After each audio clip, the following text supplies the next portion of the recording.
Surgical complications impact many patients every year, and when post-operative complications occur, they can disrupt the normal healing cycle and introduce new challenges in patient care. It is estimated that between 3 and 27 of surgical patients have unforeseen complications related to their surgical event. Post-operative complications may either be general or specific to the type of surgery undertaken and should be managed with the patient history in mind. Common general post-operative complications include post-operative fever, atelectasis, wound infection, embolism, and deep vein thrombosis. The highest incidence of post-operative complication is between 1 and 3 days after the operation. However, specific complications occur in the following distinct temporal pattern: early post-operative, several days after the operation, throughout the post-operative period, and in the late post-operative period.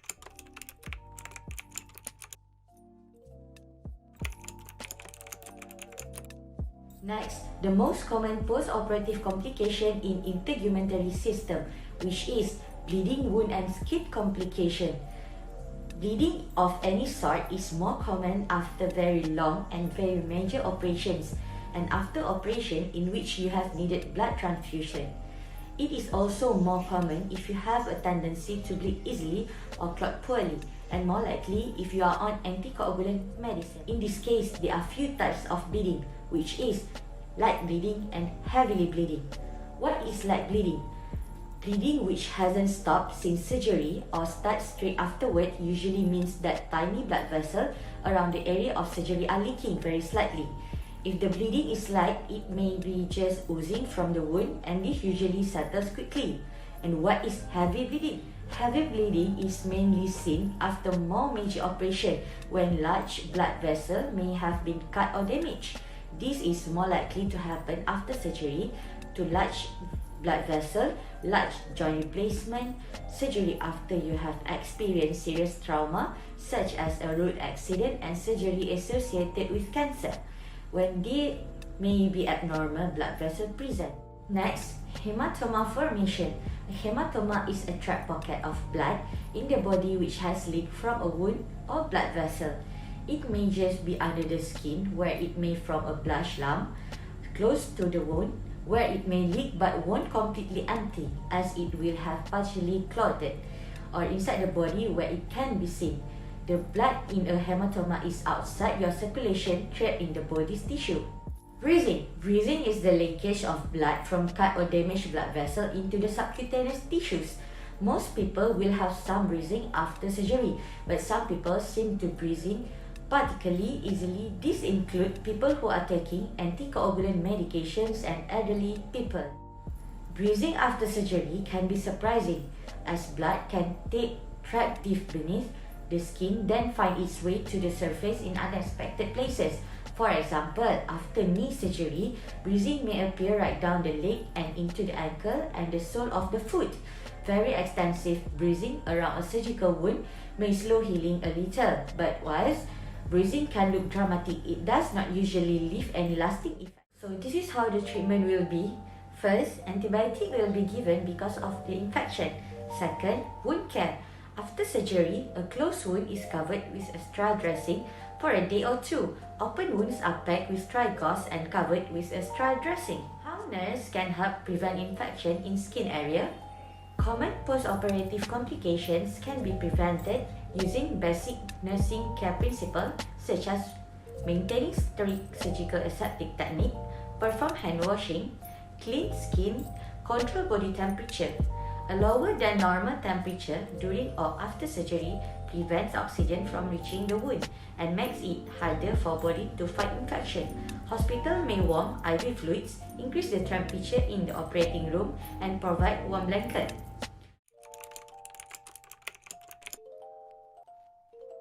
Next, the respiratory post-operative complications, breathing and lung complications. First, lung atelectasis. This is very common and involves a blockage and then a collapse of a part of one of the lungs. It is particularly common after the surgery to the abdomen or chest. Lung collapse occurs when the final airways get blocked with the trapped mucus. Atelectasis is more likely if you are overweight, you are a smoker, are in a lot of pain and can't cough, or if you are having a very high level of painkillers, which tends to suppress coughing. Next, pneumonia. What is pneumonia? Pneumonia is an infection in the lungs that can occur after surgery. It is fairly common, although much less common than atelectasis. You may have a cough or abdominal pain, and you are likely to be hot and running a high temperature and possibly be short of breath. Pneumonia often follows atelectasis. It is more likely to happen if you are a smoker, you are an older, or if you have had surgery to your lungs. Next, deep vein thrombosis and pulmonary embolism. Deep vein thrombosis, which is DVT, occur when clots form in the large vein in your legs and pelvis, and pulmonary embolism, which is PE, occur when bits of those clots come loose, enter the circulation and end up in your lungs. PE is very serious and can be fatal. There is an increased risk of PE and DVT anytime from surgery until you are fully mobilized again. However, the risk is highest in the first 2 or 3 days after your operations. Clot in veins are more likely to form after surgery because you are not moving around and because the bodies respond to the injury. Okay, so this is the treatment for lung atelectasis. Atelectasis is usually with physiotherapy, including breathing exercise to help you clear the blockage, together with the antibiotic for any infection. Patient may be given extra oxygen for a day or 2 to compensate for the area of lung that isn't working. For pneumonia, the treatment for pneumonia will be treated with antibiotics and also will be given an oxygen supply. What about the DVT treatment? Doctors try to reduce the risk of DVT and PE by stopping drugs, which increase your clotting risk well before high-risk surgery by getting you to wear compression stockings to keep blood from pooling in the deep veins of the legs, and by getting you up and mobile as soon as possible after the surgery. Nervous system. Central nervous system dysfunction after anesthesia in geriatric patient. Cerebral infarction, bleeding, long-lasting hypofusions, and profound hypoxia are well-known factors behind central nervous system dysfunction after anesthesia. Other explanation may be the metabolic, endocrine, stress response, and psychological factors related to the change in the environment. The clinical presentation can be obvious, as in cerebral death or stroke, but delirium also may be readily recognized. A more subtle and long-lasting deterioration in cognitive function is called post-operative cognitive dysfunction. This condition can only be detected with the use of neuropsychology testing, and recently, post-operative cognitive dysfunction has been detected as the most common cerebral complication after non-cardiac surgery in elderly patients. What is the treatment? Nursing care has a significant impact on the patient's recovery. In summary, here are some nursing interventions for patients. First, positioning. Position patient to prevent contractures, relieve pressures, attain good body alignment, and prevent compressive neuropathies. Second, prevent edema. Elevate affected arm to prevent edema and fibrosis. Heart complication after the surgery. One of the most common complications of heart disease, heart failure can occur when your heart can't pump enough blood to meet your body needs. Heart failure can result from many forms of heart disease, including heart defect, cardiovascular disease, valvular heart disease, and also heart infection. 4 types of heart disease, which is coronary artery disease, arrhythmia, heart valve disease, and also heart failure. Coronary artery disease is the most common form of heart disease and the most common cause of heart failure. The disease results from the buildup of fatty deposit in the arteries, which reduce blood flow and can lead to heart attack. A heart attack occurs suddenly when the coronary artery becomes completely blocked. Generally, heart disease treatment can include lifestyle medication, anticoagulant, angiotensin, beta blockers, calcium channel blockers, digitalis, diuretic, and also cholesterol lowering medicine. We have prevention for heart disease. The first one, don't smoke or use tobacco. One of the best things you can do for your heart is to stop smoking using smokeless tobacco. The second step is get moving. Aim every day at least 30 to 60 minutes of activity daily. If you haven't been activity for a while, you may need to slowly work your way up to these goals. But in general, you should aim for at least 150 minutes a week of moderate aerobic exercise such as walking a brisk pace, or 75 a week of vigorous aerobic activity such as running, or maybe you can do 2 or more training sessions a week. And the next step, to prevent heart disease, we can eat a healthy diet. The last one is maintain a healthy weight. Kidney infection after the surgery. Kidney infection is a type of urinary tract infection that generally begins in your urethra or bladder and travel to one or both of your kidney. A kidney infection requires prompt medical attention. If not treated properly, a kidney infection can permanently damage your kidneys, or the bacteria can spread to your bloodstream and cause a life-threatening complication of kidney. If left untreated, a kidney infection can lead to potential serious complications such as kidney scarring, blood poisoning, and also pregnancy complication. This is a sign and symptom of a kidney infection might include fever, chills, abdominal pain, frequently urination, and also nausea and vomiting. The prevention for kidney infection is by taking steps to prevent urinary tract infection. Women in particular may reduce their risk or urinary tract infection if they drink fluid, especially water, urinate as soon as you need to, empty the bladder after intercourse, wipe carefully, and also avoid using feminine products in the genital.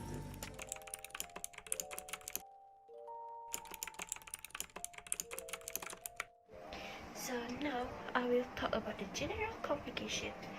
The general complication have many types of complications such as pain, nausea, vomiting, and high temperature, which is fever. So first I will talk about the pain. It seems obvious that surgery will be painful, but modern expertise with painkillers and pain blocking technique means the most pain should be well controlled. So pain that is not well controlled is seen as a complication rather than as an expected side effect. Some kinds of surgery are more likely to be painful, particularly surgery to the chest and tummy, which is abdomen. It is important for doctor to give you enough pain relief without giving you so much that your recovery is slow. So next is about nausea and vomiting. Feeling sick, which is nausea, and being sick, which is vomiting, are a common reaction to an anesthetic. Doctors usually give you medicine to combat this at the same times as your anesthetic, but this is not always enough. Nausea and vomiting can also occur because of infection or a side effect of medication, particularly painkillers. These symptoms are more likely if you have surgery to your bowel. The last general complication is high temperature. A raised temperature after surgery may be caused by many of the conditions described below, include infection in the surgical wound, infection in lungs, cystitis, deep vein thrombosis, which is DVT, after blood transfusion, and as a reaction to medication. A raised temperature, which is fever, is a symptom, not a cause. Your temperature will be checked regularly in the post-operative period, and if it is found to be raised, you will be closely examined to discover the cause. So lastly, I will talk how we prevent the complication. There's no foolproof way to prevent post-operative fevers. However, doctors and nurses go to extreme lengths to keep hospitals and operating rooms as free of bacteria, virus, and fungi as possible. Concerned about a hospital-acquired infection, you can also ask your doctor or others hospital staff about their sanitation procedures and guidelines. To reduce your risk of complication after surgery, there are also a few things you can do on your end. Before the surgery, you have to quit smoking, wash your whole body, and ask about antibiotic. Meanwhile, after the surgery, you must know who to call, how to follow the instruction, get the right help, protect yourself, and call for help. Most of the risk factors associated with an illness, such as injury or chronic illness, are not preventable. If you are going to have surgery, the possibility to getting an illness should be considered. However, it should not keep you from having need surgery. Being aware of the symptom of an illness is important in seeking prompt treatment to keep it from getting worse.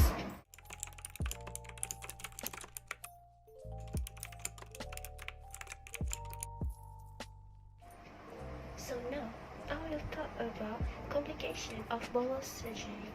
The types complication of bowel surgery is paralytic ileus, bowel obstruction, and bowel leakage. So first, I will explain about paralytic ileus. Sometimes the bowel takes a while to start working again after surgery, a condition called paralytic ileus. The bowel becomes still and stops its usual rhythmic contracting, so food is not pushed through it and you stop opening your bowel or passing wine. Paralytic ileus usually lasts from a few hours to a few days, but occasionally it can last much longer. Paralytic ileus is particularly common if the surgeon has touched the bowel during surgery, as often happens with surgery to the tummy or pelvis. Painkiller, which is particularly opiate medicine, make it more likely, and it is more likely to occur in older people, in people with an underactive thyroid gland, in people with Parkinson's disease, and in people with diabetes. So next is bowel obstruction. After bowel or abdominal surgery, the bowel can become twisted, which causes a sudden blockage. It can also be blocked by a string of scar tissue called adhesion, which can form inside the tummy, which is abdomen. An obstructed bowel causes colicky, tummy pain, which can be served, constipation, nausea, and vomiting. It may settle if the bowel is rested by moving you to kneel by mouth and giving you intravenous fluid. The last complication of bowel surgery is bowel leakage. If the bowel has been cut and then stitched closed, for example in appendicectomy, or if a section of bowel has been removed, the joint, which is anastomosis in the bowel, can leak or come apart. Small leaks are common and cause small abscess in the tummy, sometimes several weeks after surgery.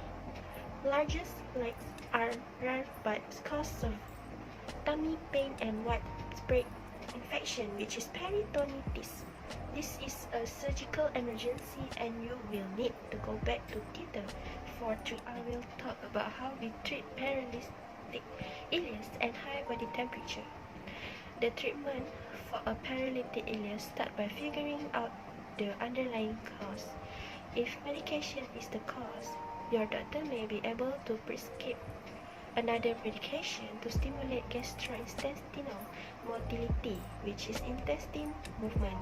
One medication they may prescribe is metoclopramide, which is Reglan.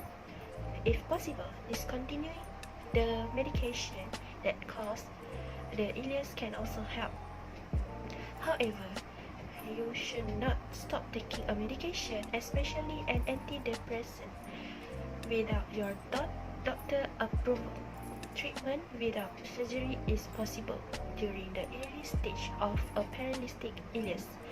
You may still require a hospital stay to get the proper fluid intravenously until the issue is fully resolved.